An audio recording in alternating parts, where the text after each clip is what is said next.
नमस्ते। आज मैले यहाँ चाहिँ घरमा आएको। अब सधैँ मौरी म काडिराख्ने होइन, यसको पनि त स्याहार सुसार गर्नु पऱ्यो। आज आएको छु, यत्रो नमजाले मौरीहरू मरेको देखेँ कि। यो चाहिँ लगभग यत्रो मौरीहरू मरेको छ होइन। यो जाडोको कारणले होला कि अरू कुनै कारणले हो होइन।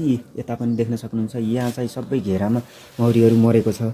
अब जाडोको कारणले भनौँ भने पोहोर परार यति मर्ने थिएन। अनि मैले माथिबाट फेरि प्लास्टिकले पनि ढाकेको थिएँ। यो प्लास्टिक पनि माथिबाट यो माथिको ढक्कनी लगाएर अनि प्लास्टिकले पनि ढाकेको थिएँ। अब यसको यो मौरी मर्नको कारण के होला होइन। अब धेरै विज्ञहरू हुनुहुन्छ हाम्रो स्याङ्जामा पनि मौरी व्यवसाय गर्ने धेरैजना हुनुहुन्छ। हाम्रो चिउरीखर्कमा दाइ हुनुहुन्छ, डौमामा सर हुनुहुन्छ होइन। यस्तै मौरी व्यवसाय गर्ने धेरैजना हुनुहुन्छ। अब हामी चाहिँ यसो सिक्दै गरेका मान्छेलाई यो चाहिँ सल्लाह सुझाव हजुरहरूसँग यति भिडियोले भए पनि थोरै केही राहत होला भनेर। यो मौरीहरू यसरी मर्नको कारण अब लगभग यहाँ अस्ति त्यत्रोमा म चाहिँ झिकेको हो होइन, यही घरबाट। तर आज ल हेर्नु, कोही अपाङ्ग छन् मौरीहरू होइन, कोही चाहिँ मरिरहेका छन्, कोही घेरामा मरेका छन्, कोही अब यस्तो छ होइन। यो अवस्था यो जाडोको कारणले मात्रै हो कि अरू कुनै कारणले होला।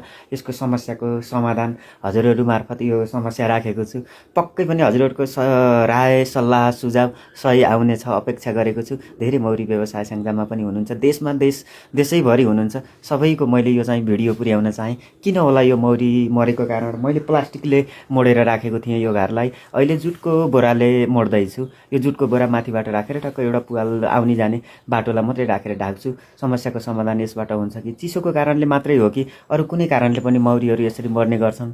अब मैले बारम्बार घर पनि हेरिरहेको छु, अब निहालेको छु। यसको समस्याको समाधान पक्कै पनि आउनेछ। नमस्ते, शुभ बिहानी, हस्त, नमस्ते।